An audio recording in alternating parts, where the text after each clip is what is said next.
Currents of Destiny, A Legend of Zelda, Breath of the Wild and Ocarina of Time crossover, featuring the unlikely meeting of Princess Pippa and Princess Ruto. Chapter 1, To Princesses, One Throne Room. The air in the Zora Domain throne room was merely cool, scented with a clean, mineral mix of river mist, ozone, and polished crystalline stone.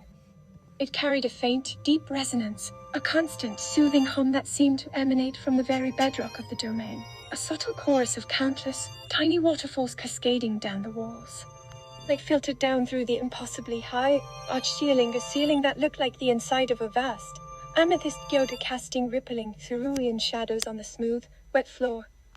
From his majestic, elevated perch, the colossal ruler King Dorephan watched. He had personally summoned the assembled parties for a diplomatic meeting, a necessity suggesting the gravity of the matters to be discussed. All attention was focused on him, standing before the dais were his daughter, Princess Pippa, and the newly arrived Sage of Water, Princess Ruto. Pippa offered a small, graceful bow, her beautiful silver Valruta scarf draped elegantly around her shoulder. "It is an honor to welcome you, Princess Ruto." Her voice was soft, melodic, and genuinely warm. "I have heard much about you may dispense with the formalities." Ruto cut in, her hands on her hips, her posture a picture of regal impatience. Her blue scales shimmered, and the defiant curve of her mouth was utterly unmistakable. She surveyed the room, from the enormous waterfalls to the silent, observing Zora guards, with a critical eye. "This domain is adequate," Ruto stated, the word adequate carrying a faint air of dismissal, not used to the open sea.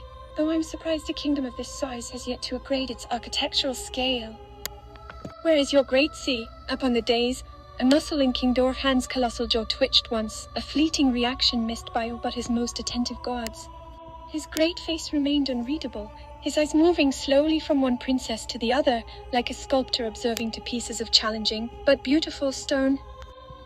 Pippa blinked, her large golden eyes showing a fleeting moment of confusion. "The domain is nestled at the base of the Lanayru mountain range, Princess. We draw from the river." Ruto scoffed, flicking one of her ewoled fins. "How quaint. I suppose one gets used to such small waters." "It's refreshing to see another Zora royal who can actually hold a sensible conversation, unlike that perpetually weeping jellyfish my father insists on calling an advisor." If his expression tightened slightly, unused to such blunt, even rude language, she gripped her own skirt momentarily, a testament to her deep well of patience. "I am Pippa, Princess of the Zora, and I serve as the Zora champion. If you require anything at all during your stay, please do not hesitate to ask." "I require a great many things," Ruto declared, striding closer until she was only a few feet from Pippa. She lowered her voice conspiratorially, though it still carried clearly in the echoing chamber. "I have to have a word with my father about the state of these tributary kingdoms, but that's for later. For starters, I require an explanation for why I am not immediately being escorted to the Hylian champion. Is he busy with an urgent matter? If so, just tell him that his future fiancé has arrived and requires his immediate attention." At the casual mention of the Hylian champion, the smile she had been holding vanished. Her warmth evaporated. With a quiet, unsettling serenity wait, she spoke. "Pardon me," Pippa said. "Do you know Link by any chance?" Ruto, mistaking Pippa's silence for servility, tilted her chin higher. "Oh, don't worry about the details, sweetling. He and I have a lifetime of catching up to do, and I'm not getting any younger, even if he seems to take a millennium to get things done." Pippa finally lowered her eyes, a strange, knowing sadness settling over her features. "Ruto," Pippa began, her voice now a clear, unshakable chime. "I am Pippa, Princess of the Boris, a champion of Hyrule, and a childhood friend of Link's, and I know for a fact he was never betrothed." The throne room's atmosphere shifted. Ruto's demanding smile faltered, replaced by a look of stunned disbelief. This soft princess would not, it seemed, be easily dismissed. Chapter 2, The Two Links. Princess Ruto stared at Pippa, her initial defiance giving way to a raw, frustrated anger. "What do you mean? He was not betrothed to anyone," Ruto snapped, taking a step forward. "The Hylian champion destined to save the world defeats Ganondorf, and he comes back to marry his sage. That is the established order of things. You clearly know nothing of Link, and I don't recall him ever mentioning being childhood friends with another princess." Ifha stood her ground, her small frame radiating a quiet dignity that belied her gentle nature. Link is not a title to be owned, Princess Rutu. He is a person. And the Link I knew will one day become the hero of the great calamity. He stood by my side, promised to protect my domain, and was entrusted with the power of the Master Sword long before he ever met me. Rutu's fins flared in indignation. The Master Sword? You dare claim that this Link you claim to be childhood friends with is the same soldier who liberated the sacred realm and accepted my engagement ring when we were children? He was a soldier, yes, I countered, her voice rising slightly with a rare heat. But he was also my friend. He was the one who came to me for comfort when he struggled with his duty. Was the one who made me laugh. And he was the one I intended to marry someday. A silence descended on the throne room, heavier and more profound than before. Ifha's voice had cracked on the last word, the truth hanging in the air. Rutu opened her mouth, ready with a sharp retort, but she paused. Rutu had faced danger and duty, not this kind of irreversible ending. You love him as well? Rutu asked, the arrogance momentarily stripped from her voice. Yes, Ifha murmured. She looked at Rutu, her eyes filled with an unsettling mixture of compassion and sorrow. So you see, Princess, if there is a claim to be made, I have only my memory of a life interrupted momentarily until the end of Calamity Ganon, and you have only a promise from a man who may not even be yours. Rutu glared, crossing her arms tightly. She hated the feeling of being disarmed by sadness. This is preposterous. Fine. Perhaps the Link you know was different from the one I know, but if there's one thing I know for a fact, it is that he is destined to be the true hero, and when I find him... Enough, boomed King Dorephan, his enormous form shifting on the throne. Princesses, this is unseemly, regardless of your personal history with the Hylian champion. You are both Zora royalty, and you are both required at the diplomatic summit in Central Hyrule immediately. There is a threat to the domain that supersedes all romantic rivalries. Chapter 3, The Reluctant Partnership. The threat, as it turned out, was a sudden, violent surge of water elemental activity. Runes had appeared on ancient Zora stonework, causing the river flow to become erratic and endangering the Doane's foundation. Rutu, with her status as the Sage of Water, possessed an innate, powerful connection to the element. As the champion who pilots the divine beast, Vahruta had intimate knowledge of divine beast technology and a sacred ability to heal any damage the instability might cause. The two were sent to the source of the surges, a precarious cave high above the domain. Stand aside. Ifha, Rutu commanded, walking toward a pulsing, glowing symbol on the cave wall. Let me handle the magic. This requires the finesse of a sage, not the clumsy efforts of a beast pilot. This clumsiness is what allowed me to control Avantaine's side war machine, Princess. Ifha retorted, her tone unusually sharp. The energy signature is unstable. If you try to force it, the entire cavern will collapse. We must channel it, not crush it. Rutu ignored her, focusing her elemental power. A brilliant blue light erupted from her hands, hitting the rune with stunning force. The rune shrieked with power, but instead of stabilizing, a torrent of sharp, freezing water blasted out. Hitting the ceiling, rocks rained down. See, force works, Rutu yelled triumphantly, dodging a falling boulder. No, it overloads. Ifha cried, leaping forward, using the remnants of her spiritual power. She touched the rune and the falling rubble simultaneously. The rune's glow softened, and the shattered pieces of rock and mortar were instantly mended and returned to their proper places, the jagged cracks sealing themselves. Rutu watched, momentarily stunned. Her power was a hammer, Ifha's was a delicate, precise needle. Fine, Rutu conceded grudgingly, brushing water from her elaborate headpiece. You handle the repair work. I will smash anything that gets in your way, but for the record, this doesn't mean we're friends. Understood, Princess Rutu. Ifha said, offering a small, exhausted smile. It just means we are Zora. And we protect our home. Working in tense, wordless synchronization, they managed to stabilize the magical surge. Rutu blasted the raw, excess energy into the surrounding walls to dissipate it, while Ifha constantly repaired the structural damage that Rutu's heavy-handed tactics caused. When the task was done, he stood panting, the cave silent once more. Chapter for the shared burden. Back in the peace of the Doane's royal parlor, they sat in silence, each sipping a glass of iced spring water. Rutu broke the quiet first, her voice subdued. Your healing power. It is astonishing. I have never seen magic used with such tenderness. Ifha inclined her head. Thank you. princess, and your power is immense. You wield the authority of the element itself. I respect that. Ruto sighed, a sound of resignation. We are two sides of the same coin, aren't we? The fighter and the healer, the sage and the champion. And yet, we share the same foolish burden. I looked at her, understanding dawning in her eyes, the burden of the Zora princess. Yes, Ruto whispered, the hard shell of her royal persona finally cracking. We are powerful, we are royalty, but when the hero arrives, suddenly our power is secondary. Our duty becomes sacrifice, and our hearts are given to a boy who is born to be far too busy saving the world to ever truly belong to us. She picked up a piece of coral from the table, examining its sharp edges. I was a little girl when I was chosen as a sage. The day Link put my Zora sapphire on his finger, he took my future. I was proud, yes, but I was also locked into a role. No matter how much I loved him, I know one day I will have to give him up to destiny. Ipha nodded slowly, her gentle gaze distant. My story is worse. I wasn't just locked into a role. I was given a glimpse of a life with him, only to have it ripped away by fate. He was the only person who never saw me as just a princess or a champion, but as Ipha. And because he is the appointed knight of Zelda, we barely spend any time together. Ruto finally looked Ipha in the eye, and for the first time saw not a rival, but a kindred spirit in sorrow. So we are just Zora princesses, Ruto concluded, her tone softened by a shared, painful truth. One who was forced to be a sage soon to lose her groom, and one who was forced to be a champion, fearing to lose her love to another princess that wasn't her. Ipha offered a weak smile, reaching out a hand and resting it gently on Ruto's arm. Perhaps, Princess Ruto, our history is not about competing for Link, but about the tradition of the Zora heart.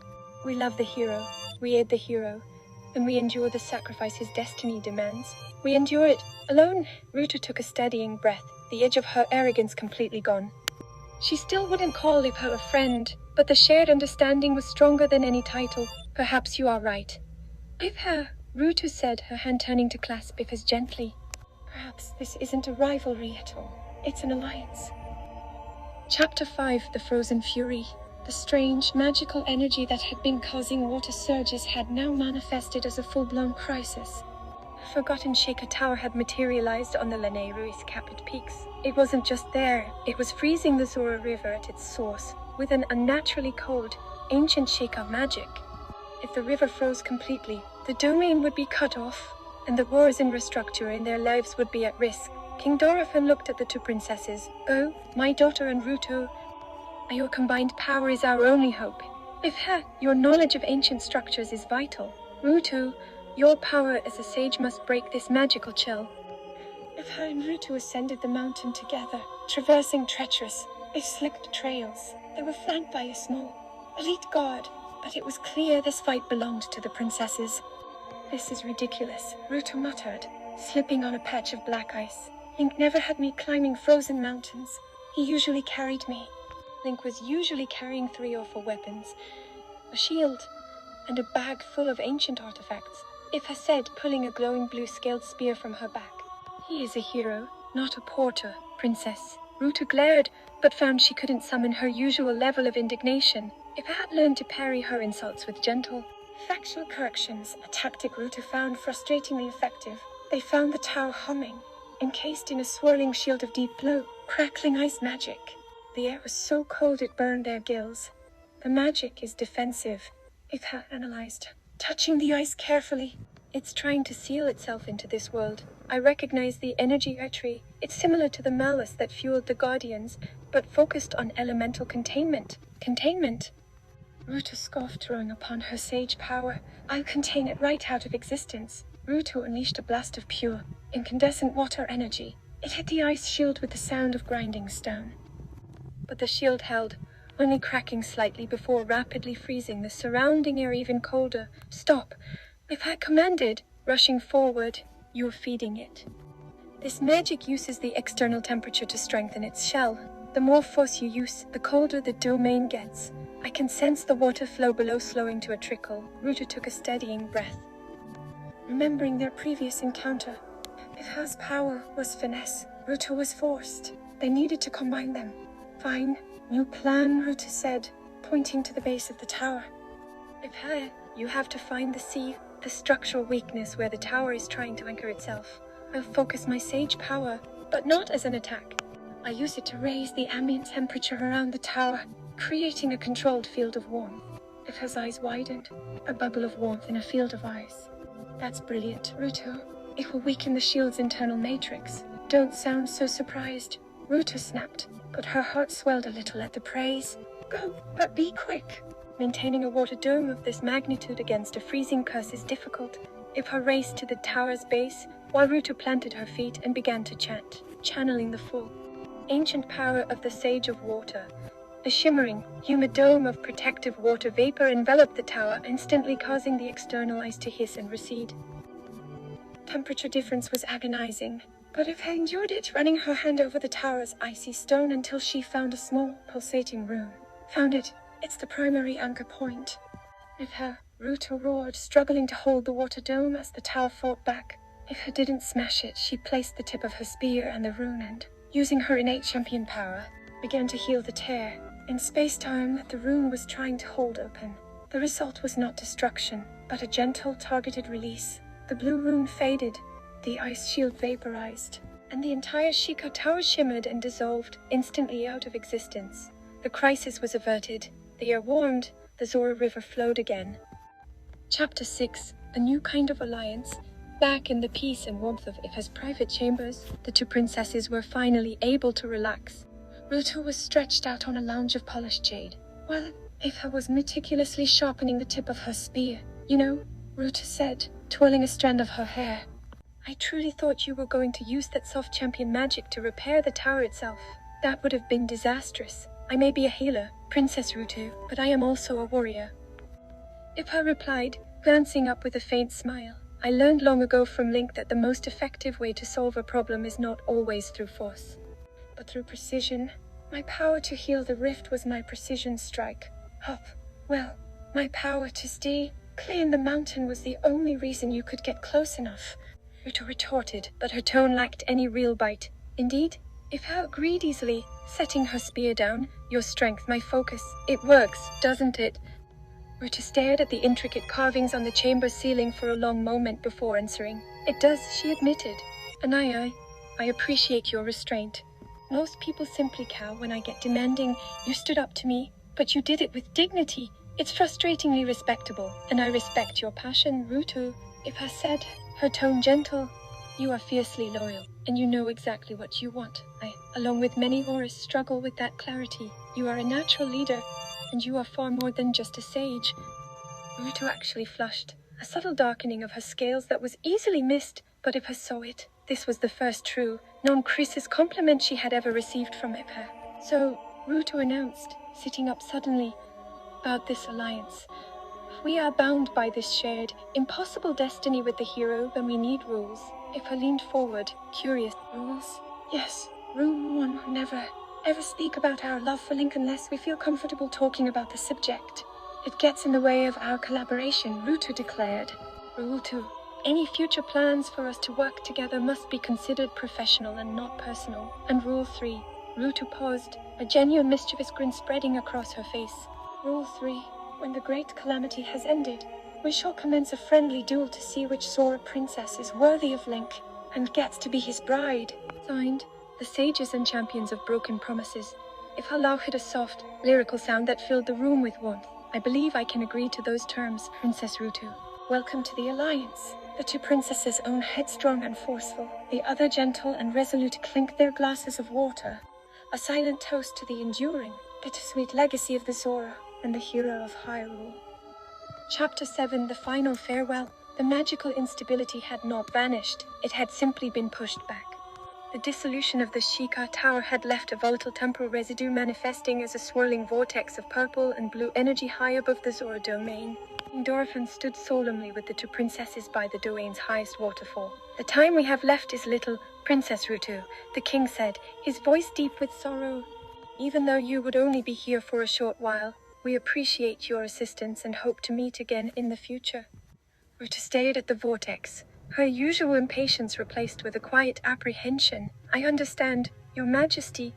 My duty as a sage is not yet done.